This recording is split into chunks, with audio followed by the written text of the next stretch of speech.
Perdón, pero ya estamos. Disculpen, por favor. Sí, ya estamos. No, me parece que, siendo un poco supersticiosa, que desaparezca una parte hablando de la continuación de la nada y de esta cuestión que decía el mundo referencial, Es está una clase en homenaje a Macedonio. un truco de Macedonio, es un truco de Macedonio. Eh, Bueno, esto en cuanto al trabajo con algo que ya no puede ser costumbrista. Lo que pasa, se inspira en algunos elementos costumbristas, pero no puede pasar. O no puede pasar de esa manera, o es imposible, o lo que fuera. Y el otro elemento que incluso Barrenechea en la crisis del contrato mimético lo menciona específicamente, es una relación nueva entre los componentes del contrato mimético clásico, o sea, entre los componentes intraliterarios, no en la relación entre la obra literaria y su referente extraliterario, que sería el mundo que tomaba el costumbrismo o el realismo en la literatura, sino en este caso internamente. Lo que ocurre cuando hay crisis del contrato mimético es que se pone en primer plano la ruptura de las esferas separadas del relato y del acto de enunciación del relato. O sea, aparecen permanentes cortocircuitos entre niveles del enunciado que no suelen hacerse explícitos, ¿no? Especialmente porque el relato realista es un relato que tiende a la transparencia. Yo llego a través de una voz que ni siquiera sé cuál es, ni me doy cuenta que hay una voz, con una ilusión de referencia directa a un mundo que se está contando.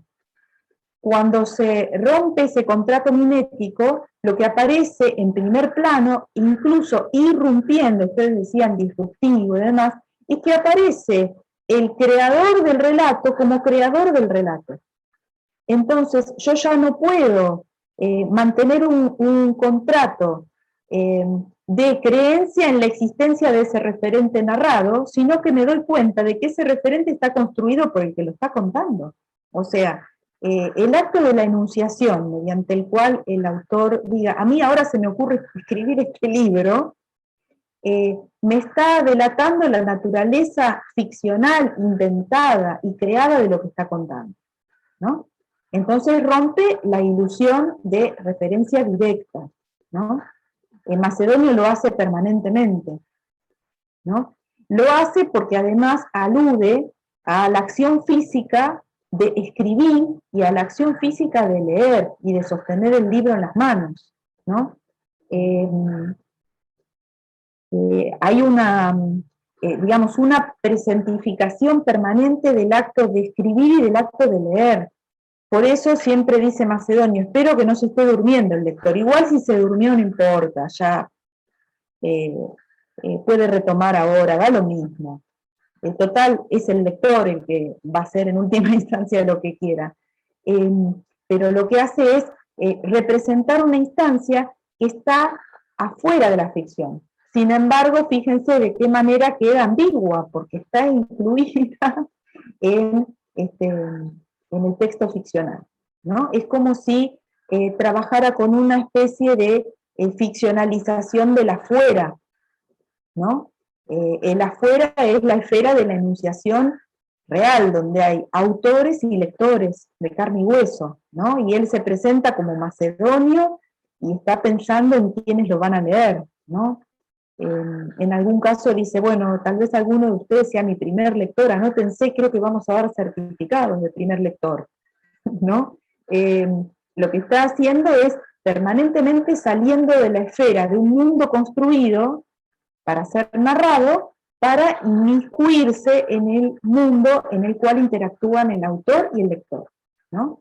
Esa es una de las crisis del contrato mimético que señalaba Barrenechea, ¿no? ¿No puede entenderse, perdón, también como un recurso de extrañamiento? Sí, Poner en evidencia esto que es como un sobreentendido. Sí, toda la literatura de Macedonio Fernández lo que va a hacer es trabajar con un nivel reflexivo de la ficción. O sea, la ficción logra reflexionar sobre sí misma, permanentemente nos obliga a reflexionar sobre el carácter inventado y ficcional de lo que estamos leyendo. O sea, diríamos que como procedimiento de extrañamiento es global, ¿no? Es lo que podríamos llamar metaliteratura, ¿no? O metaficción. Permanentemente Macedonio hace esto, ¿no? O sea, toda ruptura del contrato mimético hace consciente que se está leyendo ficción. El contrato mimético consiste en olvidarse por un rato de que uno está leyendo ficción. O sea, si no, ¿cómo hago para quererse enterarme cómo le fue al protagonista? ¿Cómo hago para olvidarme de que alguien está trabajando mi expectativa? Y bueno, Macedonia hace lo contrario, corta la expectativa permanentemente. Entonces esos trucos, Macedonio los usa conscientemente. El ejemplo tal vez esté muy bien en el primer texto del fragmento del recién venido, ¿no? Dice, bueno, habla de cuando se cayó, ¿no? Un instante, querido lector, por ahora no escribo nada. Estoy callado para meditar acerca de un telegrama que leo en la prensa y que me asegura no haber sido destruida por la explosión la ciudad próspera y antigua de mucha gente. Phile Mention, sino levemente dañada, y tampoco que si hubiera explosiones de gigantescos arsenales que mejoraran las casas de las ciudades, esta sería una. Hace 3 días la ciudad voló. A la tarde ya la mitad había reaparecido y con la otra mitad, etcétera, etcétera. Yo no voy a viajar fuera de mi domicilio para ir a una ciudad de gran explosión postergada, cuando en este momento me avisan que está servido el desayuno, ¿no? Pido al lector ayuda a no meterme en incidencias. A veces se pierde la vida en un incidente, siendo la vida útil o los incidentes inútiles. Mejor es seguir practicando la longevidad. Mas recuerdo que he suspendido el escribir hace ya mucho rato, y si el lector se ha tenido cerca, voy a explicarle lo que pasó con aquel golpe. Bueno, fíjense, yo resumí, pero la verdad es que este primer fragmento, que bueno, no lo usamos antes como ejemplo porque ahora me parecía que, bueno, que muestra la ruptura entre las esferas separadas del relato y la enunciación del relato, se ve muy bien aquí. Dice, estoy suspendiendo mi escritura. No, se está escribiendo. O sea, hay un elemento que es absolutamente incongruente, ¿no? Lo que él ha hecho es suspender el relato de los hechos. De todas maneras, a veces ese relato se nota que ni siquiera tiene autonomía, porque dice, bueno, pero si a ustedes les parece que no me metan incidentes, yo no me voy a meter en incidentes. Entonces, está hablando de él mismo como personaje, pero en tanto narrador del hecho. Y ya realmente no podemos más que sostener la escena de la escritura. Es la escena de la escritura lo que estamos leyendo, ya no importa el incidente que está contando. El incidente que está contando se esfuma, pierde entidad, ¿no? Porque lo más importante es que estamos viendo todas las vueltas que da para contar esto. Y las vueltas son justamente los rodeos que hace el autor y que él nos está diciendo, bueno, ahora vuelvo, bueno, vean, fíjense si me quieren seguir leyendo, si no, bueno, los entiendo, ahora vuelvo en el tema, pero bueno, es un tema, ya no sabemos si es un hecho que le pasó a él. O sea, evidentemente lo que está dibujando es ese carácter mimético, ese pacto por el cual nosotros confiamos en que ha ocurrido lo que se nos cuenta que ocurrió, especialmente porque suspendemos la noción consciente de que es ficción, ¿no? El pacto de ficción siempre consiste en una suerte de negación del carácter ficcional de lo que leemos. Ahora, estos textos hacen lo contrario, lo exhiben. Nos está diciendo, esto es fabricado, te muestro cómo lo estoy fabricando. Lo fabrico con estos trucos, voy y vuelvo, me pierdo. No, ahora que dejo de contar esto y me pongo a leer las noticias del diario. ¿No? Es mucho lo que hace Borges. A mí como que se me vienen un montón de cosas de Borges, terrible así. En Macedonio como que es más, como que siento como que, bueno, todas estas escenas, estos personajes, como que estas planteos que se hace, estos análisis, estas cuestiones filosóficas, como que las tira, bueno, papel, así como que los va tirando, y en Borges me parece como que él, recién cuando estabas hablando se me vino, bueno, el tema del traidor y del héroe, que también Borges empieza diciendo, bueno, esta historia y después como que lo que Macedonio, viste, decías, que él corta, diciendo, bueno, acá estoy escribiendo, después de ya presentarte una escena ficcional, supuestamente, Borges ahí como también juega con esto y a veces como que empieza al revés, como el camino inverso. Bueno, yo soy Borges así, y después como que a mí como que te olvidás que es Borges el que está escribiendo, ahí en tanto personaje o autor que juega con esa ambigüedad. Y después lo que también me pareció que Borges es como que agarra todas estas cuestiones que hace Macedonio, estos papeles, Borges como que agarra uno, capaz y le da como una narrativa, que en Macedonio, bueno, es más... capaz, bueno, la organicidad de Macedonio es esta desorganización, por así decirlo, a mí me pareció así, ¿no? Como que Borges agarra algo de esto y no sé, lo mete en un relato que vos, no sé, podés identificar, no sé, una cosa chiquita que la va extendiendo, que acá en Macedonio como que es más, no me sale la palabra, como que explotó todo, todas estas cosas, Me Es más parece como una juegos catarsis. experimentales. Lo de Macedonio es más como una Sí, catarsis. sí, Borges como que siento que agarra una de esas catarsis y la trabaja en un relato más lineal, si se quiere, si bien juega un montón. Pero a mí me gustó, no sé, la relación, cómo se parecen, bueno, Borges a Macedonio. sí, retomando lo que dicen los dos, en el caso de Elisa, sí creo que hay algo que aprovecha mucho más Macedonio y es la autorreferencialidad. Es un discurso muy frecuentemente autorreferencial, justamente por romper el contrato mimético, él aparece como autor permanentemente, ¿no? Creo que traduciendo lo que Elisa proponía, y respecto de lo que decís vos, Mauro, creo que si tuviéramos que pasarlo a los términos que estábamos hablando recién, podríamos decir que Macedonio juega a romper el contrato mimético de manera decisiva, o sea, ya no lo recompone, y Borges lo recompone. O sea, Borges recompone algún tipo de contrato mimético. Digo, para empezar a trabajar con algunas categorías de las que estamos viendo ahora, pero creo que se cruza bastante con lo que dicen ustedes dos, ¿no?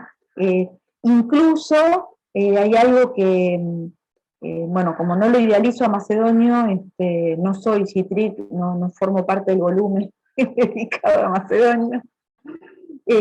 Me parece que su escritura es una escritura muy de capilla, muy endogámica todavía. Para entender algunos chistes hay que saber quién es Brandán Carafa, hay que saber quién es Borges, quién es tal o cual. Eso del entre nos también es una parte de la autorreferencialidad que Borges va a tomar, pero la vuelve a poner en un contrato mimético.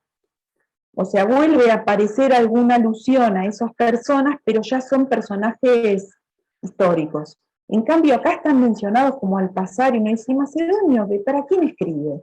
Esto también me parece interesante verlo. No estamos hablando de una literatura realmente pensada para los grandes públicos.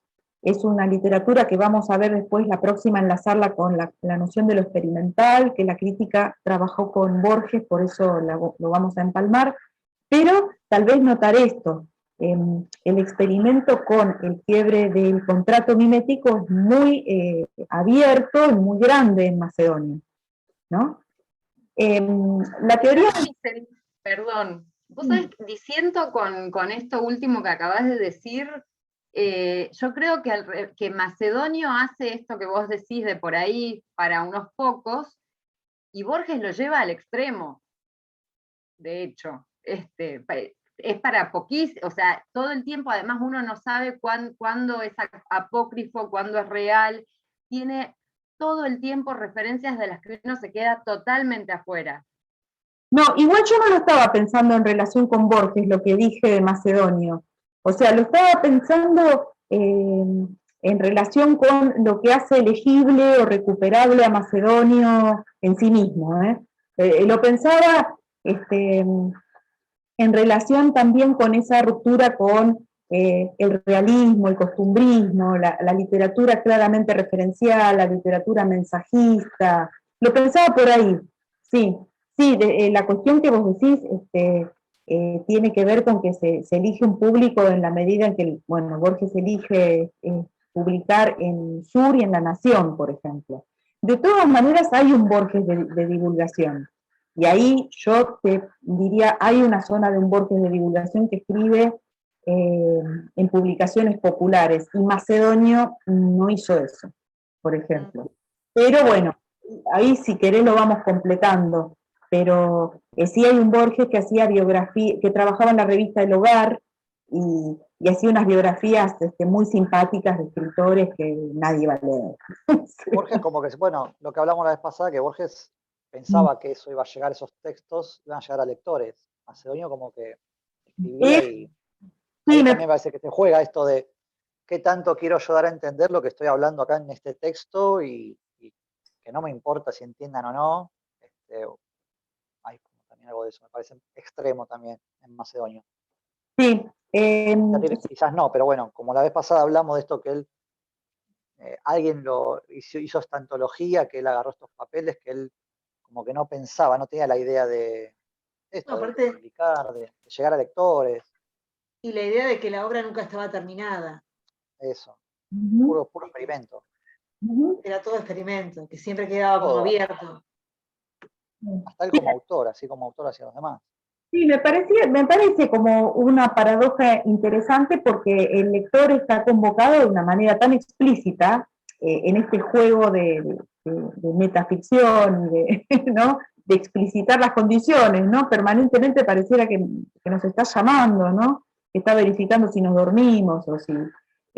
pero desde el punto de vista de las competencias culturales sí es una literatura más restringida, y por todo lo que dijeron ustedes, ¿no? Una pregunta, ¿Macedonio no tiene alguna novela o relato, algo que sea puramente, digamos así, ficcional, por así decirlo, que no hable de algo referencial, autorreferencial, así Sí. más clásico si se quiere? Sí, vas a ver en el Drive el zapallo que se hizo Cosmos, que se los debía y no lo puse, como un ejemplo. Clasificamos el contenido de papeles de recién venidos en juegos con la ficción de género, que sería el cuento, o sea, hizo un cuento, y teoría. De todas maneras, esta discusión acerca de cuál es más elitista, menos elitista, bueno, después habría que verla, digamos, como con más elementos.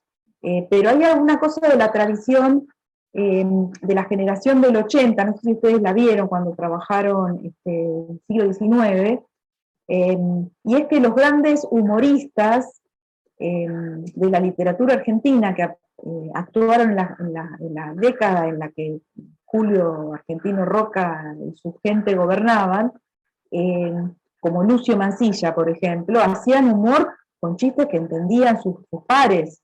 Aún así publicaban en los diarios, pero las referencias eran para ellos, ¿no? Creo que a Macedonio, tal vez por un ostracismo, por un montón de elementos que ustedes pusieron en juego, se le dio por ese lado, ¿no?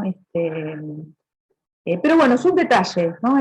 Me parecía que se pone a jugar, ¿no? Necesitamos a veces algunos elementos. Por supuesto que trabaja con situaciones humorísticas, y hay una lectura muy profunda de la teoría del chiste de Freud, ¿no? Y lo que él hace a veces es meter directamente chistes que sacó de Freud, ¿no? Voy a adelantar, si les parece, algunas cuestiones para que cuando ustedes lean la teoría de la humorística, que va a completar el corpus del Drive, o sea, el zapallo que se hizo Cosmos y la teoría de la humorística, para que la próxima ya trabajemos con esto en un ratito y empecemos con ficciones de Borges, ¿no? Les propongo como hipótesis, ya que estamos leyendo un volumen armado en el año 44, que con lo que ustedes vean de la teoría de la humorística, piensen que sí puede ser una guía que ayuda a entender la lógica de todo el volumen de papeles de recién venidos, que esté esta teoría ahí, y no que esté en otro libro. O sea, está en este libro. Después, una cuestión importante, Macedonio trabajó con una cuestión que es la del humorismo, que convocó a los intelectuales más destacados de principios del siglo XX. O sea, El chiste y su relación con el inconsciente, de Freud, de 1905, es un texto que Macedonio leyó y comenta en la teoría de la humorística. De 1900 es La risa, el ensayo de Henri Bergson. Y también hay otro alemán, que es Theodor Lipps, que también tiene una teoría del humorismo y que Macedonio leyó, y que es retomado por Pirandello, que hizo una teoría del humorismo en 1908 y la redondeó en 1920. O sea, era una discusión muy característica de la década de las vanguardias y del pensamiento irracionalista del siglo XX, ¿no? El humor fue un fenómeno mucho más importante que lo que nosotros podemos imaginarnos con nuestra idea de la comicidad y de la cultura popular. O sea, fue motivo de reflexión profunda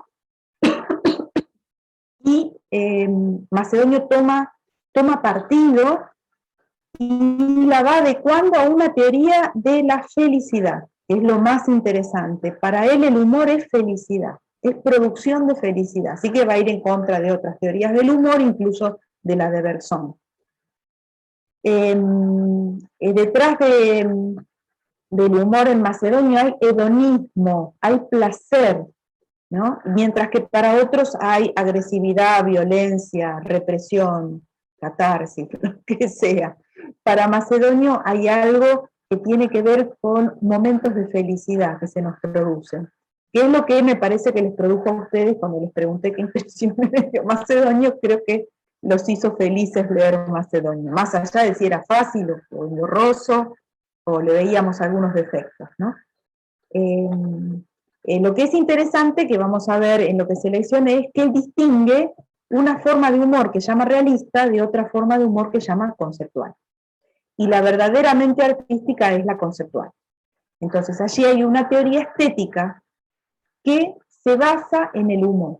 O sea, el humor está trasladado al terreno de la filosofía estética. No explica los fenómenos de la cultura cómica popular para nada, pero sí explica lo que nosotros entendemos por humor absurdo, y lo hace con mucha claridad a mi entender. O sea, es un discurso muy lineal, con buen nivel argumentativo, que no se parece al Macedonio vueltero que teníamos para comentar hoy. ¿Sí? Así que bueno, espero que podamos comentar eso la próxima, y con el cuento, el zapallo que se hizo Cosmos, vamos a ver un puente para trabajar la cuentística de Borges, que es lo que vamos a ver en el año 44 de Borges. O sea, no el ensayo, no la poesía, la cuentística de Borges. Así que bueno, ese es el plan. Yo les había pedido que leyeran 2 cuentos de Borges para hoy, y después, bueno, lo que vamos a hacer, ya les voy a pedir que lean todo ficciones, y vamos a trabajar por agrupamiento, por ejes, para que los cuentos los veamos vinculados entre sí por algunos ejes en común. Vamos a tratar de sistematizarlo, ¿sí? Así que, bueno, lo que vamos a ver la próxima. Ustedes tienen 2 textos críticos de bibliografía que tratan la cuestión del experimentalismo en Borges, que son los de Sarlo y los de Isabel Stratta. También tienen un artículo que salió en página 12 de Tomás Eloy Martínez, que es un artículo polémico muy interesante sobre la seriedad y demás, que es para que discutamos un rato si quieren. Sombra terrible de Borges, ¿no? Así se llama el artículo, y después hay 2 documentos, que son uno el desagravio a Borges, de la revista Sur, y otro un discursito de Borges cuando recibió el premio de la SADE. Todo tiene que ver con los cuentos de ficciones. Así que bueno, eso es lo que vamos a tratar de ir entrelazando cuando terminemos con la teoría de la humorística de Macedonio, que nos va a llevar un ratito, no mucho, de la próxima. Así que vamos a empalmar, digamos, una situación del experimentalismo, ver por dónde se estaba experimentando, especialmente en la narrativa argentina, entre Macedonio y Borges. ¿Sí? Ese es el objetivo. Así que bueno, si no hay más preguntas o cuestiones, cerramos esta clase interrumpida a la Macedonia, ¿no? Que va a tener 2 videos, ¿no? Sí, exactamente. El segundo más cortito.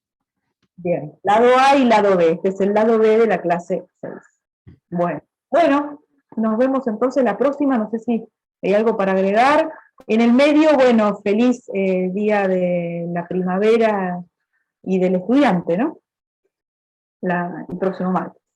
Muchas gracias. Bueno, Bueno, nos Nos vemos el jueves. chao. Chao. Nos vemos. Chao, Buena chao, semana. gracias. vemos.